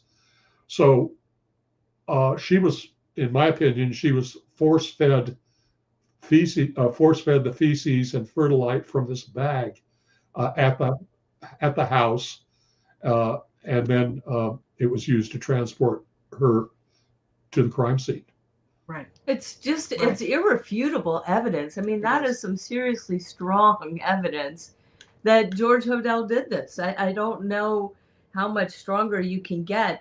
You know, again, it's just another link in the chain that you've put together here. But it's astronomical to me that anybody is sitting back going, nah, he didn't do it. Well, let me ask people this question. Anybody that's still on the fence, and listen, it's a fine place to be. There's no, you know, you don't have to come out of this believing anything, and Steve will be the first one to tell you that. He's put together his case. But let me ask you a question. In today, let's talk about today. Let's bring that Bandolini manure receipt and the concrete bags receipt, and let's bring it into 2026. Now, first time I've said that. Okay, let's say that you have video at a Home Depot. Okay, it's a little grainy. Can't really make out who it is. But there's a person at the cash register and they pay cash for a shovel. That receipt is taken by the person because they're stupid. And then it's left in their car under the floor mat. And you find it later and a shovel was used to pre-dig a grave for a body that was later placed there. And the reason I'm using this, not 2026, but let's go back to 2006. I'm using it as an example because it was one of my cases. So if you found a receipt for a shovel underneath the floor mat of a suspect's vehicle, would that not link that person and give you a huge piece of circumstantial evidence to say, God, man, of course they did it? It's exactly what Steve did with the concrete bags and the Bandolini steer manure that were on the receipt that were in the UCLA files that George had in his house at the time Elizabeth Short was murdered. So how is that any different than today? That's just the point that I wanted to make. Yeah. And well, speaking of armchair detectives and stuff and the help from readers from the outside, one of the most recent findings was remarkable, and it has to do, it's the death declaration that we have, and it's the Glenn Martin letter. Right. So I get an email from a woman in Chicago. I'm playing. I think it was Chicago. Judy May, and Judy May is the granddaughter of Detective Sergeant Harry Hansen, who was one of the two primary detectives that worked on and was assigned the Black Dahlia. Finus Brown was his partner, who actually did most of the work, but Harry did most of the talking. And Harry was quite a character, and he am I getting off on a different track here? Let me think a minute here. So I am. So basically, she's the granddaughter, and let me just set this up a little bit, Steve. So all these years later, you get a letter in the mail from a woman who lives where? It was either Philadelphia or Chicago. Maybe it was Philadelphia. And she sends you a letter and says, I think that this pertains to your father, George Hodel. And within it, there's 3 or 4 pages that basically implicate George in Elizabeth Short's murder and others. And it was basically a cover your ass kind of letter from this man. Is that correct?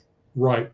Scratch the Harry Hansen. That's another aspect from another woman. But you got to cut me some slack. I'm 84. Oh, anyway, you're right. So this was an envelope seal that she found, and it on the outside of the envelope it said, in case of the death of one of, and he names his 2 daughters, to be opened in case of the death. Well, they never died, and so the letter was never opened until 70 years later.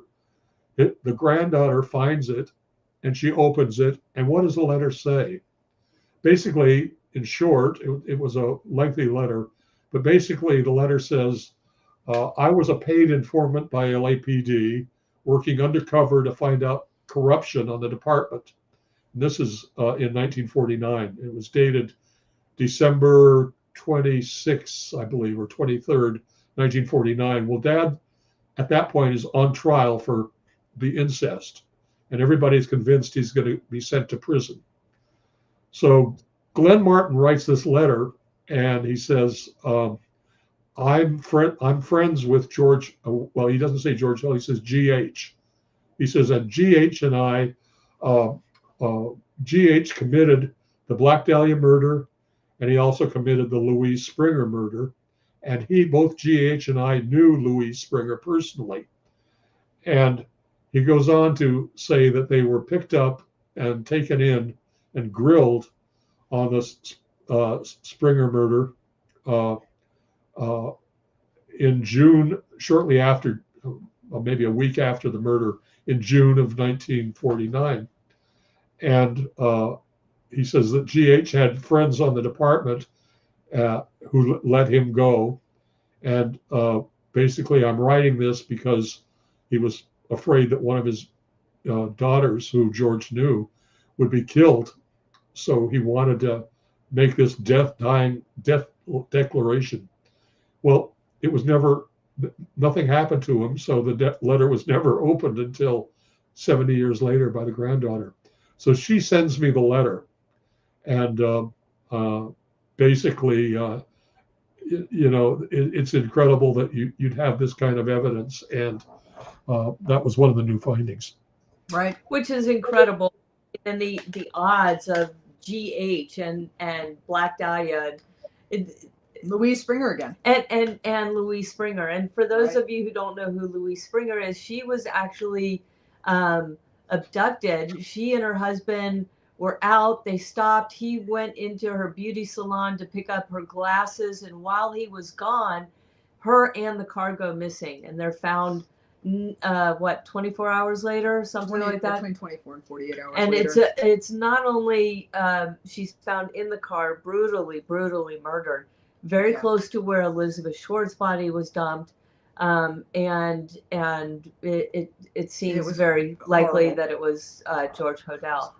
So one thing, because I don't know how much time you have left, we'll be here all night if you want. a lot of people are asking about the evidence with Zodiac and as well as the DNA. We have a lot of people saying, how can LAPD not test the DNA? And you mentioned that you have George's DNA. How in the world would any police department, when you offer them DNA and say, please, I'm begging you to prove me wrong. I'm begging you to make me look like the biggest idiot on the planet. Here is George Hodel's DNA. I will pay for the tests against any one of your lone women victims, against, there were stamps, I think, that were on some of Elizabeth Short's thing. And now the Zodiac. And why would not any of these police departments not take you up on that offer? It's insanity. It's absolute insanity to me. Well, there are a lot of, and as a ex-officer yourself, there's a lot of there's territoriality. You've got let's talk about Zodiac for a minute. You've got 5 different departments, at least, maybe more, involved in the investigation, having separate murders. You've got the traditional police territoriality, nobody's going to solve my case but me type of thing. You've got some DNA processed from different departments. None of it is confirmed Zodiac. All I got to do is match 2 of the different departments' DNA, and it's probably confirmed Zodiac. But that hasn't happened. I don't know if they've even attempted to do it. You're right. I have printed my father's DNA in my publications, in my book, his full DNA. Said, here it is. All you got to do is, look at your DNA and say, is it or isn't it? But we need confirmed DNA, which is a problem. I mean, just because they have DNA doesn't mean it's the suspects, depending on where they get it and stuff. Somewhere, right? And so I want to backtrack a little bit on how, because Most Evil and Most Evil 2 were the books that came out that laid out the case for George Hodel being the Zodiac killer. And the first thing that you noticed was a composite, or one of the first things that you noticed was a composite drawing of George and the Zodiac suspect that the police put out. You see that? Right there. Yeah, that's it. So, and that was one of the first things that caught your eye. Tell us a little bit about how you went down that road, because for me, I'm just going to say this for all of our paranormal people out there. When I hear we'll bring you Zodiac on the ghost boxes while we're at Soden, you will never convince me that George Hodel is not the Zodiac killer. You just won't. But Steve, tell us about real evidence. Okay. So one of Dad's unusual crime signatures was he posted his bodies. He posed his bodies near street signs as a taunting clue to the police and the press. And we don't have time to discuss all of it, but I'll just say that there were 3 murders in Chicago in 1945 and January of 1946. A little girl, Suzanne Degnan, was one of the victims, and 2 adult victims, separate. They called them bathtub murders, lipstick bathtub murders. And the little girl, Suzanne Degnan, was kidnapped from her home, taken to a nearby basement. She was surgically, expertly cut up, bisected through the 2nd and 3rd lumbar vertebrae, which is called a hemicorporectomy. It's a surgical procedure that was taught in the 50s, but was actually performed to divide bodies in the 30s when Dad went to medical school. And he did a lot of surgery. He had 755 hours of surgery. So when these naysayers say, oh, George Hodel never had any surgical experience, he was that's not true. He worked as the sole surgeon in a logging camp for a year, and he had 755 hours of surgery. So anyway, her body was, and the coroner on the Suzanne Degnan said, this is so expertly done, I couldn't do as well as was done. The body was posed, parts of the body were posed off a street named Hollywood. Okay, come on, Steve. Yeah, your dad's from Hollywood, but that's a bit of a stretch, isn't it? So fast forward to the Elizabeth Short, a year later, almost to the day, the Elizabeth Short murder, he posed it on actually Norton, but it was actually, he thought he was on a street named Degnan. What happens, and I lay this out in my books, if you're driving north on Degnan, if you bear, it splits, and if you bear to the left, it becomes Norton, and if you bear to the right, it's still Degnan. Well, he zigged instead of he zagged, and he just bared to the left and posed her body on a vacant lot, and he thought he was on Degnan. Well, he wasn't. Okay, come on, Steve, that's a bit of a stretch. You know, well, I'd never even heard of the name Degnan. Have you? No. Anyway, 10 days later, 3 weeks later, he commits the Jean French murder. He poses her body on a vacant lot off a street named Mountain View. What's Mountain View? Mountain View is the grave site. What am I thinking of?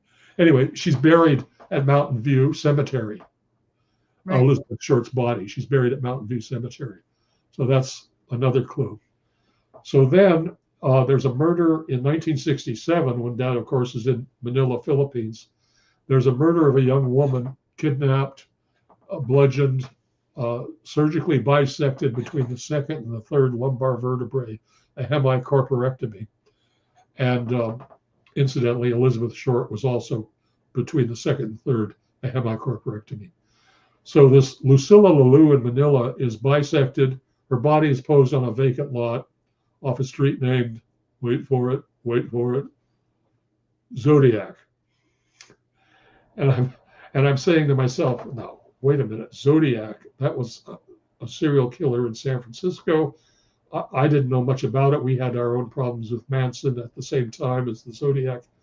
So I knew it was it was an unsolved in San Francisco, but so I started looking. I said, well, there's no way. The guy, I think he was, and I looked up, and there's a fairly young picture of a composite done by the police officer.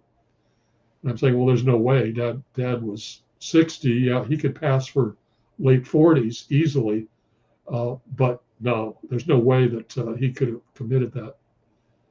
And then I start getting into it, and I come across this composite, which I just showed you, and it's picture perfect. Well, I discovered there were two more composites by actual artists that did them, and both strongly resembled George Hodel. And I thought, oh, there's no way. Anyway, long story short, I put it all together. I come up with 32 crime signatures, MO crime signatures that match Elizabeth Short, the Black Dahlia, and his crimes in LA.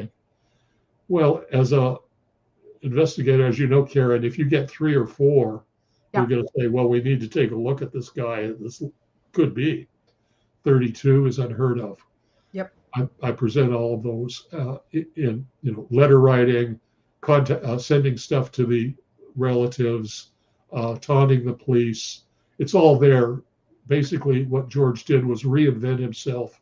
And of course, he named himself Black Dahlia Avenger in LA, and he named himself Zodiac in San Francisco. Reinvented himself 20 years later. And he was, during these crimes, he was coming constantly as market researcher. He was constantly coming to the US. So he was a international serial killer, if you will. Yeah. I think the important thing is that everybody should really pick up those 2 books because it's so compelling and it's just too expansive to go into here and now. I think there's a couple questions that Most Evil 1 and Most Evil 2. Yeah, Most Evil 1 and Most Evil 2. I think the most compelling, if I can say, when we were talking, and I just want our audience to hear it, the most compelling thing, and somebody asked about the Zodiac letters, is there was one Zodiac letter, the Halloween letter, I think it was, that had that funny looking cipher at the bottom. And this is after Zodiac promised that he was going to identify himself. He was going to give himself up in the very next letter. The very next letter comes out, and it's got this funny looking thing at the bottom. And we talk about this in the episodes. And what Steve finds out is that, Steve, you want to tell the story? He gets a call from... Yeah. Again, armchair detectives, right? I get well, first of all, let me say that Most Evil, the first book, I wrote that and published it in 2009. Dutton published it in 2009. And in that, I don't say George is Zodiac. I say there's a lot of stuff here, and let's do DNA, because I've made a circumstantial case, but it's not enough to say he's Zodiac. That's 2009. In 2015, I come out with Most Evil 2 and say, yeah, he is Zodiac, with the additional information. And primarily it was based on a lot of things, but mainly I get an email from a Frenchman. He's a high school teacher in Paris. And he says, I'm a student of languages. And he says, what you've got here in this cipher, this Zodiac cipher, it's funny looking cipher. He says it's ancient Celtic language, and it's called Ogham. It looks like it's pronounced Ogham, Ogham, but it's pronounced Ogham. He says 3rd or 4th century, and he said it's Celtic writing, and there are 5 letters, and he says the letters are Hodel, and he sends me the diagram and explains it all. We make contact back and forth, and of course it's included. Well, I'm able to connect Dad to, in all likelihood, attending a art show from an artist in New York, where days before he mails this letter with the cipher, I'm sure he attended this art show, which was a Ogham art exhibition by an artist, surrealist artist, in just a few blocks from his office in New York. So yep. that with the 32 crime signatures. Such a compelling thing. Somebody else asked, and I think this is another important story that we have not put in the episode yet, but it's coming up.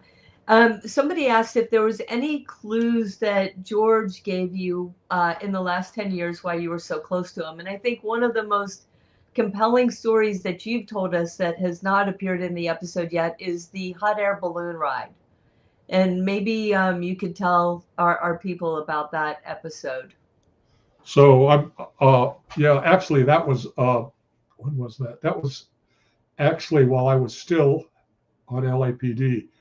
I think he was here when he was here on one of his regular visits. His MO would be to never give any advance warning. He had 11 children by 5 different women, and I was his favorite, go figure. Well, maybe I wasn't his favorite. Maybe he actually wanted to know what I knew or didn't know. That may have been the reality there in retrospect. But anyway, he would call me up. He'd say, get your brothers together. Let's meet for dinner. And I'm just here for a few days. I'm on my way to New York, that type of thing. And he did this multiple times a year. So he was in San Francisco and with June, and he invited me up to visit them. So I drove up, and I think I was there 3 or 4 days. Anyway, he had a surprise for me. He said, be here at the hotel, whatever it was, 7 in the morning. Got a surprise. So I show up, and off we go across the Golden Gate to Marin County. And he's arranged a balloon ride. And I thought, how cool is this? And so the 3 of us get in this air balloon with a balloonist, aerialist balloonist, and we take off and we go over kind of the whole area there surrounding Oakland and the fields there and stuff. And of course, that was fun, and I didn't think much about it. And then fast forward to my Zodiac investigation. And then I realized the good doctor has got his big city homicide detective at his side, and we're floating over his killing fields. Basically, several of the Zodiac murders occurred over there in that area. And talk about an ego. really getting off. Yeah, the entire killing fields of the Zodiac minus, I think, one, were all up in that area. Elizabeth Short is buried up in that area, and he's basically going, hey, look what I'm going to take you across. The whole Mount Diablo, everything. Yeah. All of it. And as you told us, it was kind of like he had this Cheshire cat smile on his face the whole time, just watching you. You know, it's a little crazy. All right. Well, I mean, it's part of the catch me if you can mentality he had. You know, not only is he taunting the police, he's unknowingly taunting his big city detective. Doesn't have a clue about. And incidentally, just as so you know, he supposedly the records show that he died of a heart attack at 91. Actually, he committed suicide. He took an overdose of pills. He was writing prescriptions to June for Seconal, and when she amassed enough, he took an overdose and actually left a note, which is included in Black Dahlia Avenger as a kind of a mysterious, all kinds of different clues and stuff. And there was also the most important thing that he did was he didn't want any type of memorial. He didn't want the family getting together talking, because when somebody has told lies or different stories to everybody, the last thing you want is for everybody to get together and go, well, wait, he told me this, he told me that. Wait. And George never wanted you guys to discover who he really was all those years, beyond being your friend. And back, actually, he copied, it was almost verbatim instructions to June from the Marquis de Sade. This was almost a verbatim. He says, I want no funeral, I want no visitors, I want no mourning. And then he instructed her to burn all of his possessions, which brings us to the photo book album. Do you want to talk about that? Sure. Okay, so I'm down with June, and we're doing all the things, and she's of course she's thinking of committing suicide herself, and I'm talking her out of that, trying to talk her out of it. And she comes out and she hands me a small 3x5-inch photo album. And she says, I think your father would want you to have this. And it's a small album, and I open it up and I'm looking through it, and there are pictures, some Man Ray pictures of the family, of us three boys, my mother, my grandfather, Dad's father. And then I come across a photo of a nude reclining woman, and I didn't recognize it. And I said, June, who is this? She looks at it and she says, somebody your father knew from a long time ago. And to this day, I can't say why, but it came and it left. It was like Black Dahlia comes to my mind. This is just before I have the conversation with Tamar, but it comes in and out, and I don't think much of it. Now, did I hear something as a little boy that photo reminded me of? Can't say. I won't say because I have, I have no real memory of it. But it did come and go instantly. And then, of course, shortly after that, I'm on the phone with Tamar, and she says what she says. Anyway, I have this, and it looks a lot like Elizabeth Short, at least to my mind, once I got into the investigation. So fast forward to a couple of weeks ago. The photo has been very controversial. A lot of people look at it. Half of the people look at it and say, no way, it's not Elizabeth Short. The other half say, yeah, I think it is Elizabeth Short. It's posed, she's reclining, her eyes are shut. And I had it analyzed by the top facial recognition laboratory in Germany. And a Dr. Robert Frischholz did the analysis. And he compared it to 3 or 4 known photographs of Elizabeth Short. And the results are that it comes back 95 to 97% positive that it is Elizabeth Short. Well, you need 99.7 is my understanding, but clearly 95 to 97 is hugely identical, let's say, if not a match. And then recently I had another independent individual run it through AI comparison. I think it's Grok or something. Anyway, his results, he ran it to photographs, her booking photograph, and photographs from Marshall High School in front of that. Anyway, it came back with a 99% match. So we've got somewhere between 95, 97 and 99% positive match that it's Elizabeth Short. And I believe it's Elizabeth Short. I think she's either unconscious or dead. I think it was a death trophy, if you will, that he took. One of the compelling things that came out in the recent things that you did was the fact, and I never noticed it, that all the facial muscles were completely relaxed. So either she was unconscious or dead, because we all have, I don't care how old or young you are, we all have facial muscles that, you know, cause creases or whatever when you are alert. So this was not somebody who was just laying there with their eyes closed posed. This is definitely somebody, if you look closely at this, there's no facial muscle at all. So That's right. she's either unconscious or dead, one of the two. And there are additional linkage besides that. So that's the first. The second is, if you look carefully and you blow up the mouth, you'll see the lipstick was applied by somebody else. It wasn't applied by her. No woman would put lipstick on the way it does. And this links into Man Ray's Lover's Lips, which is a pair of lips floating, red lips floating on the horizon on one of his famous paintings.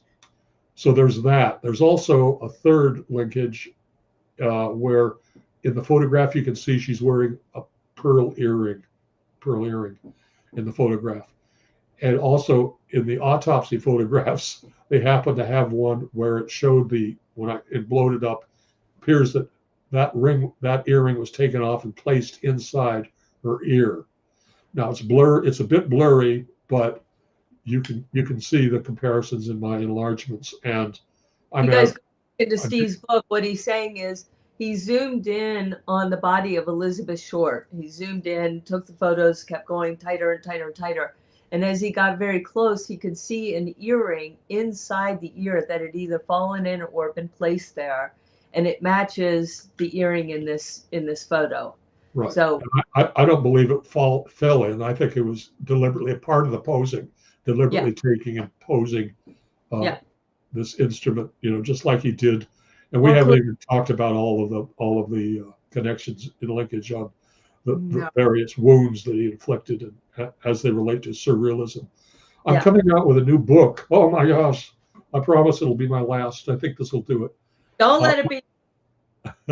And it deals with a lot with that. I won't go into the details, but I hope to have it out in the next month or so. Oh, great. I think the other really important thing before we let you go, because I know you're getting tired, that small photo album that you had, there was also a variety of pictures in there. And I'm bringing this up because I think it goes into some of our later episodes and some of the stuff that Karen has found. And people also asking, how did George have, you know, all this power? There were other men in those photographs that you suspect as being who? Do you know off the top of your head? We have Kent Kane Parrott. Is that correct? Yeah, those photos weren't they weren't in the album, were they? I'm trying to remember. Those were photographs that took in the 1920s. They were part of his photography. You know, he was also a photographer. He had his own art shows in Pasadena and downtown LA with his artwork, his photography. And these were, I'm trying to remember, were they in the album? I think you're right. They were in a strange album that he was taking when he was doing the selfie back in the 1920s, which is crazy. Right. These were part of his 1920s. But yes, I believe one is the young Fred Sexton, who we haven't really talked about, but just so your viewers know, Sexton, I believe, was an accomplice to George. I think they committed a lot of murders together. I believe Sexton committed separate murders on his own. It's a little bit difficult because there's so many murders. Many of them have two men committing them. I was going to say, so many of the witnesses said 2 men, 1 woman for each time, one of these women were killed. And so it's almost, to a point where you got to go, who's the other man? Who's the other woman? And your position is at least the other man is probably Fred Sexton, possibly the Baron at times, but Fred. But these photos that you're talking about were definitely gangsters from the 20s. And one, I believe, is a close match. I haven't done a facial recognition, but I'm sure it's Kent Kane Parrott. Yeah. My middle name is Kent. Has to make me wonder where that came from. Yes. And basically, Kent Kane Parrott was owned Los Angeles in the 20s and 30s. And he owned half the LAPD, was on the take. He was the real mayor of Los Angeles. And he was... you can look him up. There's a lot about him. He was the silent power behind the throne in the 20s and 30s. And this picture that Dad has was probably taken during his time as a reporter and stuff, that he took these of these guys, and they all look like gangsters. He was. I mean, you have Jack Dragna, who was running everything in LA in the 20s. Then you had Albert Marco, who's running the gambling and prostitution. Then you have a couple of the others, Guy McAfee, who was vice, who turned into a syndicate member. You have Tony Canero, who's rum running all over the coast. And then you had Kent Kane Parrott, who's silently pulling the puppet strings behind the scenes with the DA's office, with the politicos, with the police department, with everybody else. So he's the silent partner in the background, just fixing everything and making sure everybody's happy and getting their cuts and all that other crap. So that's who Kent Kane Parrott was. And here he is in George Hodel's photo album. Personal photographs of him. Clearly they were associated in some way, if not good buddies. But and that was when Dad was like 20 years old, But the foundation, and he did that not only while he was working for the newspaper, but then also when he was driving taxis. And this is where he made, he was on the Vice when he was working newspapers. He got to do ride-alongs with LAPD, and then he moved to the Murder Squad. And then, so he's making all of these connections. So all you people that asked earlier, how is he so powerful? Here's another way that he's powerful. In his younger years, he is making He's networking. Yeah, he's making all of these connections. 100%. So I Charlie think Crawford, everybody. Yeah, it's really important, and we start to get into that more and more as our episodes for the show go. Right. To support, kind of everything that Steve's laid out for us. That's a big part of the history of Los Angeles that not a lot of people know about. So that's great that you're going to be covering some of that, because LA was, super corrupt back in those days, and you can't take today's LA and think in those terms. You have to think of the terms of the 1920s and 30s and 40s. Right. Yeah. I wrote, I think it was 42 pages today on 20s and 30s corruption in LA. That's what I spent today. Wonderful. Yeah. So Steve, our people are asking is if we can come back and do another live with you just about Zodiac. So I'm hoping that you'll do that. And I just want to thank you. We've taken up 2 hours and 5 minutes of your time. Oh, no, I'm happy to do it. You two have been such good, strong supporters of me for so many years. And I just love that you've supported me as much as you have. One thing quick about the Zodiac, just to make it clear, because it's kind of been in the headlines lately that somebody else has solved it and saying that there's a link between the Zodiac and the same killer is Zodiac and Black Dahlia. And I published my first book, Most Evil, came out in 2009, and the second, Most Evil 2, where I say he actually did do it and present all the evidence, came out in 2015. So that's 11 years ago when I said, yes, he's absolutely, he did both murders. So whatever this guy is saying about them connected, he's got that part right. He's just got the wrong suspect. He's taken a lot of my work and basically transferred it to this other suspect who was and just put in another suspect and some AI and no work at all. But hey, We'll talk about that on the next episode. Yeah, and I'd like to toss this in because, you know, I do support Steve, and, you know, we as investigators will disagree. We disagree about certain things, and we have our little debates online and emails, and we respect each other quite a bit. And I will say this in defense of this subject, and I'm going to shut up. What I'm going to say is that when you have a theory that feels comfortable and has no institutional risk associated with it, people glom on. That is a hell of a lot different than a 26-year investigation, tons of circumstantial and direct and primary source evidence. There is a huge difference here.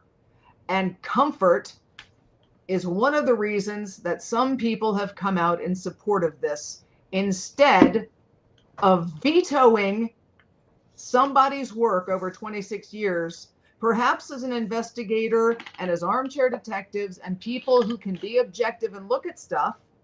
Perhaps you should read the books and follow the evidence instead of being comfortable. And that's all I'm going to say about it. But we'll I talk love more. you guys. Thank you so much for inviting me to talk with you. And I totally support you. And I hope to see you guys in this year, in this new year. I love that. We're hoping you're going to come to LA. Thank you to everybody and all your questions. Thank you guys for tuning in tonight and being with us. Steve, can't thank you enough. Can't thank you for all that you've helped us with in what we're doing. And guys, yes, we're definitely going to do another one with Steve sometime soon, and we'll talk about the Zodiac. Thanks, Steve. Love you. Okay. Love you guys. Take care. Bye-bye. Okay. Bye-bye. Bye.